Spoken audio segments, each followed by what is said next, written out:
I was born in Calcutta. My parents always wanted me to be a doctor, especially my mother. Rdias born and made the universal question that often we ask ourselves and also have discussion with customers.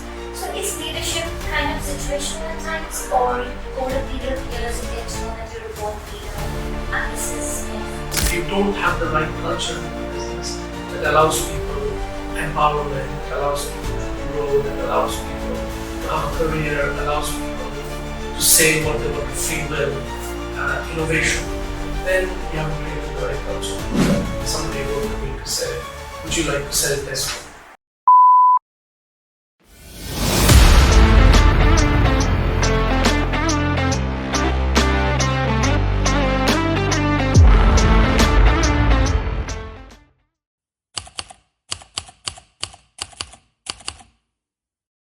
Hello and welcome. It's such a pleasure to host this podcast today. I'm Dr. Upasana. I welcome all my listeners to this wonderful occasion, a series of podcasts hosted by Rukmini Devi Institute of Advanced Studies, 11th in the series in fact. And the title for today's podcast couldn't have been better and timelier, Navigating the Future of Leadership. I am so delighted to have with us a wonderful guest today who is the epitome of versatility and vision. Imagine leading a team of 10,000 plus employees, professional employees mind you, also doing the doctorate side by side, making strategies by the day, by the night, having a black belt in martial arts.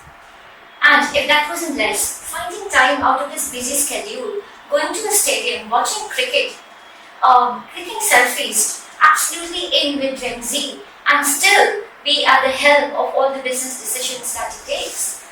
हकीकत में ऐसे इंसान जो कि leadership की हर पहलू को जीते हैं, समझते हैं, जानते हैं और परख कर समझाने की कोशिश भी करते हैं. Ladies and gentlemen, such a pleasure to have with us here today on this special podcast, Dr. Sumit Mitra, the CEO of Tesco Global Solutions. Such a pleasure to have you with us. Thank you, Upasana. Real pleasure to be here. Thank you. So to begin with, I would like to speak about your journey, on what your journey has been all about leadership. You are from a medical sciences background. How come you became a leader and such a powerful and professional leader? So could you please tell us a little about that journey? Yeah, I mean, look, I was born in Calcutta. My parents always wanted me to be a doctor, especially my mother. And you are always kind of in the journey to be a doctor. And you're almost comatose your way into getting your grades, getting into medical sciences.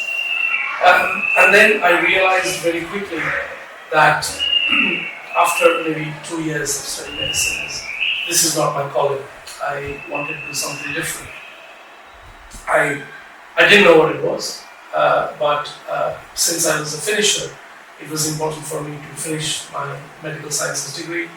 And then I ended up doing an MBA in corporate strategy. And I felt quite duck to water actually, learning strategy. And then, cut a long story short, it was a lot of structured thinking, making sure that you have a plan and a vision in terms of where you want to take your career. And also, you realize that you've taken a big step in changing from medicine, and I wanted to prove it to my doubters that you could, and also to prove it to yourself that you've made the right choice in your life. Wonderful. I understand that completely. There's a little disconnect between students, and they often say that I'm coming from a medical background and I'm not a natural leader. So this brings us to my next question. Are leaders born and made? The universal question that often we ask ourselves and also have a discussion with classrooms. So is leadership kind of situational at times, or over a period of years you get to know that you're a born leader and this is meant for you? I think it's both, because your DNA matters. My grandfather was one of the first non-white execs in a British company. I had it in my DNA. Also, from a childhood, when I used to play sports, I played cricket quite a lot. and I was always used to be the school captain. There was a reason why I wasn't the best player, but I was the captain. And when I look back, I always feel that that's how it all started. Sports is obviously a great leveler and teaches you a lot of leadership traits.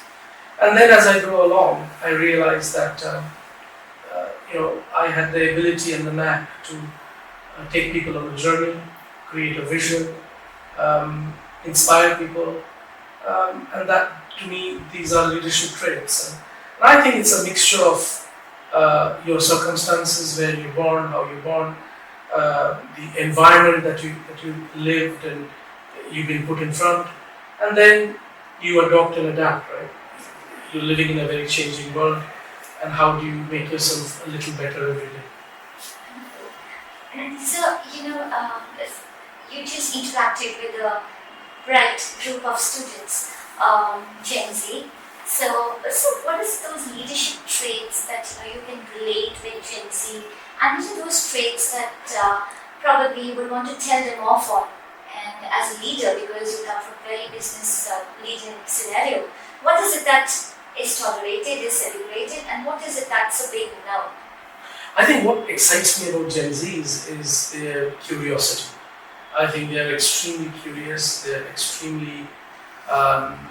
They always want to know why, which is brilliant, and that's how I love the why question. Too much why sometimes. Which is good actually. That makes them curious, inquisitive, which is good. I like that because you want to go to the depth of things and why am I doing something.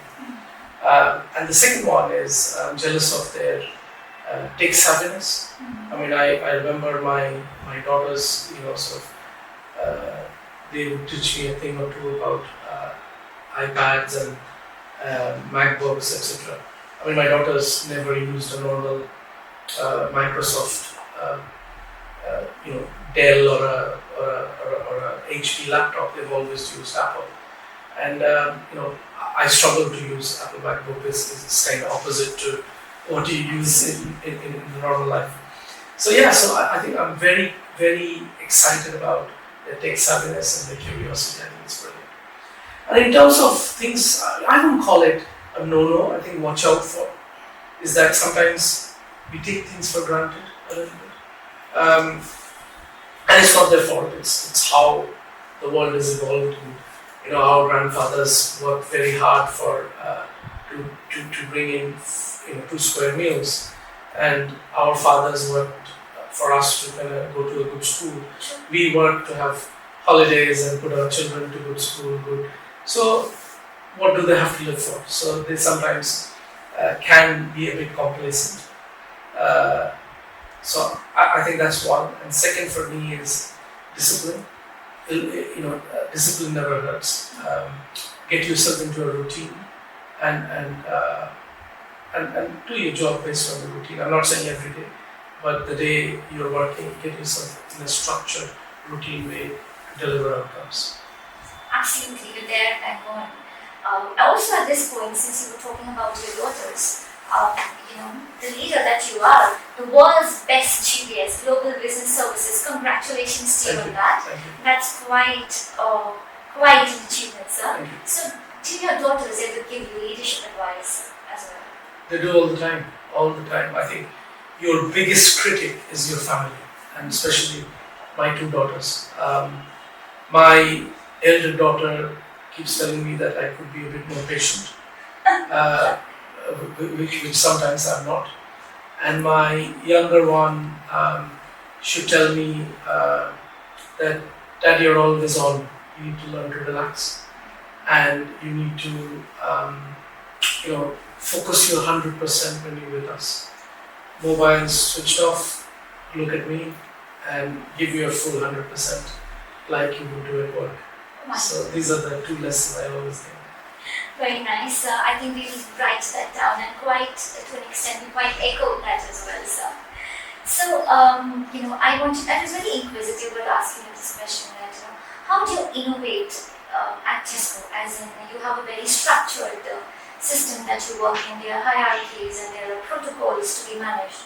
So, how does that creativity, that spark come in? And how do you come up with it? So look, For me, innovation comes from, there are two ways of looking at innovation. Why are you innovating? Why? You're innovating because you're solving some complex problems. So that identification of your known unknowns or unknown unknowns, it's really important. Because you can innovate anything, but if your consumer or the business doesn't want it or pay for it, that innovation is useless. So therefore, solving those problems, those complex problems becomes important. So we have a very structured way. We have a team called Applied Research Unit, which looking at how do we solve certain problems and what squad we need to form. So we need expertise to solve those problems. So how can I bring in people from finance, people from people services, people from commercial background, people from technology who understands AI, people from data science and analytics team. How do we build those squad of people who can come together to deliver a common outcome? But what is also important is this can't go on forever. So therefore, I am of the mindset that it's a quick seed corn investment, 6 weeks. If you can't solve the problem, stop. So it has to be a 6 weeks agile way of looking at things and solving complex problems, and that breeds innovation. Also, innovation is bottom up. So we have a culture of continuous improvement, and we call it every little idea. And every single person, doesn't matter where they are in the business, they are trained to say, how can I make myself redundant? And that doesn't mean they are made redundant. They can do a different job, more value adding, how they can move up the value chain. But it's important to say, can I identify areas of automation? Can I innovate? Can I make myself redundant? This inquisitiveness, this curiosity, and the art of continuous improvement helps make your life a little better every day. No wonder you're such a wonderful leader. So such words of wisdom that you shared with us today. On the other level, since you're a global leader, so are there a couple of principles that are universally applicable and not country specific or culture specific per se? Yeah, one of the biggest failure as global leaders sometimes is about not understanding the cultural nuances. There's a fantastic book. I mean, if students are listening to this podcast, I will recommend a book called Culture Map by Erin Myers. She was one of my ex-professors in INSEAD. She wrote a fantastic book about why people behave they behave in a particular leadership team meeting. So, for example, culture in India could be that you have to be invited into the conversation because an Indian culture finds it rude to interrupt their bosses because of the hierarchical structure in India. Whereas in another country, in US, they don't care who that person is, they can interject and say stuff. So and when you have a diverse board or a diverse management team, it's really important to bring people into conversations so that you create an inclusive environment, that everybody's voice is heard and everybody's opinion is welcome into that table.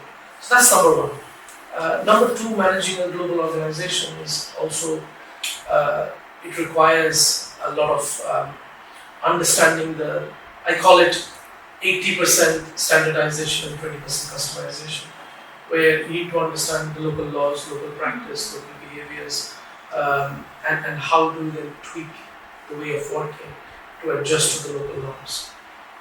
So when you have a global organization, you run things in a normal way, a standardized way across all countries, but you have to adjust it to the local condition. I call it localization. Global business with a local sense. Wonderful. In fact, we were discussing earlier on as well that geography has quite a strong role to play in the decisions that you take. Yeah. Not just business alone, but political as well, and customs and traditions, in fact, have a really strong role to play with that. Okay, so I'm going to stop that for a moment. We're going to have some fun. Are you ready? I am. Absolutely. So, Dr. Mitra, a couple of questions. What works for you? Tea, coffee, or milk pan? Coffee. You're a coffee person. I till my age of 45, I never drank tea or coffee in my life. Okay. But last few years I have acquired the taste of coffee, and I love my coffee. So do you like your coffee strong, like your business decisions? No, it's not strong. I like my black coffee Okay. or macchiato. I like my macchiato. Yes. How can we forget the macchiato? Yes. So Manchester United or meeting KPIs? Which one would be Manchester United with a shadow of a doubt. But they're not doing very well at the moment. But yeah, Manchester United for life. Yeah, we were thinking to gift you a jersey of Manchester United, but someone told us not doing very well. Don't buy that jersey. So next time. So early riser or midnight person? I'm flexible. If I need to get up early, I'll get up early. If I need to stay up late to do something, I'll stay up late. So I'm not fussed. And the best part is that if you sleep late, you get up early as well. Yeah. Will this generation do that? I don't know. It depends on the individuals. Right. So martial arts or a cricket coach? What would you prefer? Cricket coach. Cricket is my first love, my passion. I've played cricket since I was 6 or 7, I think. Started playing cricket in my terrace, in my home in Calcutta. And yeah, cricket, I'm passionate. I think a lot of people are pushing me towards golf. Say, Sumit, you're too old, you should now start playing golf. But I think still, till the time I have the little ounce of energy in my body, I will keep I still play every weekend. So I'll continue to play. And how can you forget the lovely British Telecom match that we attended 10-15 years ago, where we played Rdias as a part of the BT team, and we did enjoy it quite a lot, yes. So, if given a chance, would you do a LinkedIn post or an Instagram post? See, I have 2 different type of profile. So my LinkedIn is my professional profile, and you will notice that you won't find me as Sumit Mitra on Instagram. It's Timus Arten, which is the opposite of Sumit Mitra. Oh, lovely. What was that? Timus Arten. Timus Arten. Yeah, so it's opposite of Sumit Mitra. So it's written the other way around. So you're innovating all the time. No, so it's a kind of dual personality. It's the other side of me, which goes into the Instagram Reels, which I'm learning at the moment. So what's your pet peeve in Zoom meetings or a meeting? People eating food and crunching on stuff which annoys the hell out of me. So, an email or a voice note? Both. It depends. If I'm doing something formally, which needs an email, I will do as an email. But if I'm passing on a message to someone, voice note. So I use both. Which emoji defines your leadership style the best? It's a hand which does this. It says difference is you. I.e. the people. Oh, lovely. That's again very innovative. Okay. So, Sumit, you've been, you are a person who plays a lot of sport and of course your strategic business decisions. Do you think that, when you're playing a particular sport, there are some key points that you can engage and relate to management and the advice that you would want to give the youngsters that are here in front of you? Sports is a fantastic leveler. So, for example, when I play cricket with my colleagues in Tesco, I'm not a CEO. I'm one of them. They can ask me to do whatever they want me to do. I'm running about and I'm playing as a team and I'm part of that team. So, what sports teaches you is one day you're on a high, you got a 50. Next day you got to out first ball. So it's a great leveler and it helps you manage your emotions very well. So that's number one. Number two, you're playing as a team and understanding weakness. No, not everybody in that cricket team is equal. So everybody brings something to the party. So how do you leverage their skills in the right place at the right time to get the best outcome? Business is exactly the same. Somebody is a data scientist, somebody is a finance specialist, somebody is a good leader. So how do you bring the power of individuals and make it a bigger power for all? That's what sports teaches. Lovely. I've been saying the word lovely so many times, but there's no other word that comes close to it. So let's draw an analogy, because I've seen this scene that you enjoy playing cricket a lot. analogy between cricket and business, Okay. because you're good at both. Okay. Alright, so let's get started. Suppose you're an opening batsman. So in an organization, an opening batsman, what would you relate that to in your company? Great question. Opening batsman is always sets the tone of the business.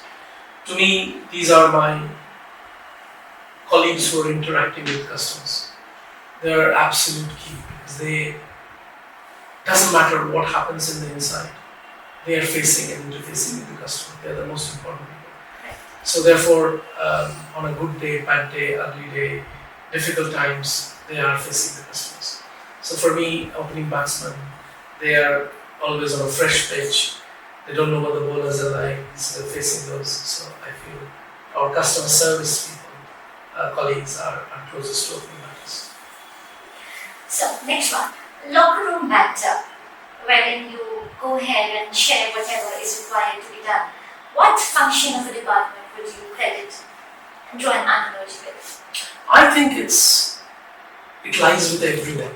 So because everybody is in the locker room, you can't say, oh, this person, a coach is not invited in the locker room, or you say my wicket keepers. Everybody is invited. It's your safe space.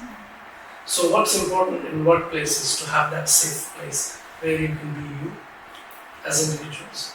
And I think for me is you treat people how they would like to be treated. So therefore, the locker room is somewhere where people can be themselves, they can have a laugh and a banter, and sometimes you can't do that in a workplace. So for me, it's when you have your night out, when you have the team outing, or when you grabbing a coffee with a group of colleagues. That's to me is the locker room, because that's what your true self comes out. Wonderful. Now, team culture, would you equate that to net practice? No, team culture is everywhere. Culture is endemic. You cannot say, I will have a culture here but not there.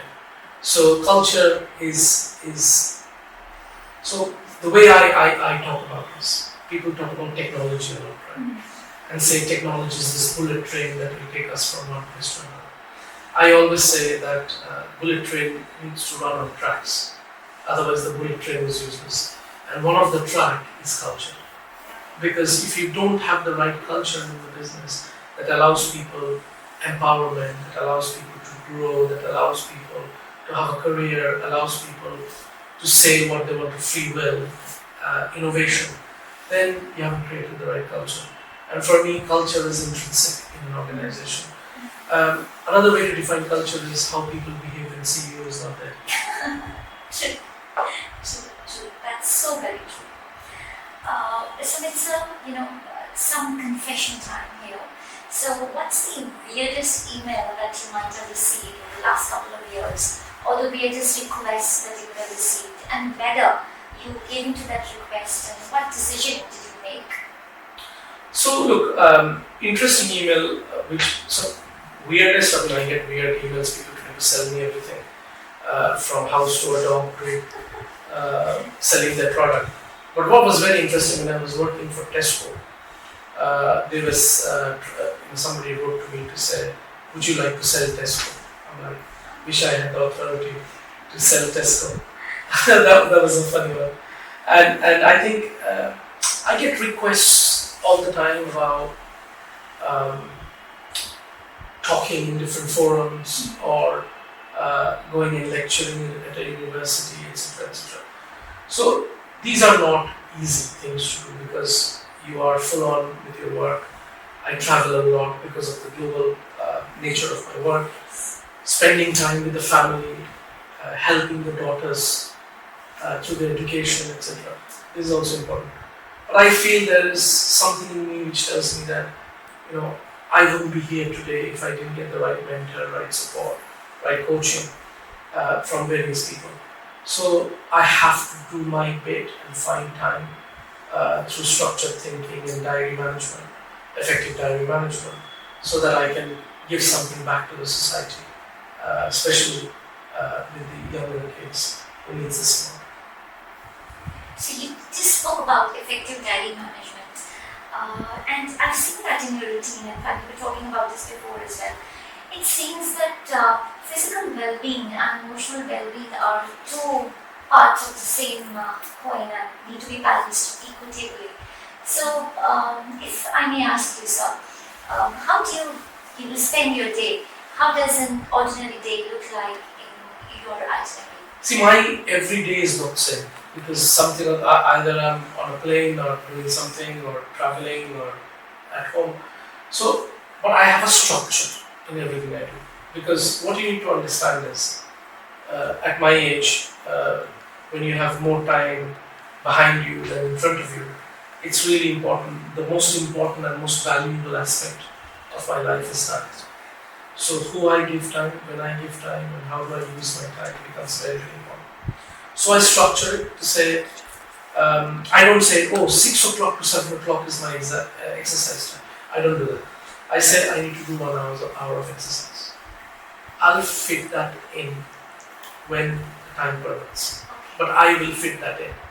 Whether it's a walk around the campus, or if I see I can't do exercise in a gym, I will then ask somebody to say, I've got your one-to-one, let's walk around the campus and one-to-one, so that I can get my steps in. So you have to structure your day. What I do is I structure my day. I say, look, I'm not going to have more than 2 cups of coffee. I'm going to eat this much calorie intake. I am going to spend this much time on sports. This is the exercise and steps I'm going to do. This is the time I'm going to spend with my daughters. So it's really important to structure it. But what you can't do is be regimented to say, you need to build a bit of agility and flexibility. To say, but when I'm in full for that. So if I'm, for example, helping my daughter with the business studies or whatever, I'm going to take a call. So I'm going to be focused. So I shut it off and I'm then focused on my time. But have a routine, understand what you want to do, but be agile so that you're flexible. Because sometimes if you become a slave of a routine, it doesn't work. How do you manage your food habits? And the reason I'm asking this is that we hear it all the time that mental health is very important these days, especially coming from a pressure point where you are always at the spotlight, always being asked for things to be done. How do you manage your health and your fitness? Look, the mental health aspect comes from physical. Because if you're not physically healthy, that impacts your mental health. So for me, you have to look after your body. Your body will tell you when you need rest. Your body will tell you when you need to eat. Your body will tell you when you need to exercise. So your body tells you, and body will tell you when you're mentally tired. So therefore, listen to your body. Get the tests done. I do every 6 months my body checkup, my cholesterols, my vitamin D, my calcium, etc. To know where I am. I know my body very well. I know where it hurts, and I know what I need to do to pacify it. So therefore, it's knowing your body is very important. And then, what's important is do things for yourself. Because we live in a world there is high demand. Your parents are wanting something, your family is wanting something, your people you work for, they're wanting something. So when do you have time? I call it me time. I always find maybe half an hour, 40 minutes of my time, and nobody can take that away from me. I will find that in a day, and that's my time, nobody can bother me. Whether I listen to music, read a book, or dance, or do whatever I want to do, it's my choice. It's my time. And that's what I think. I think about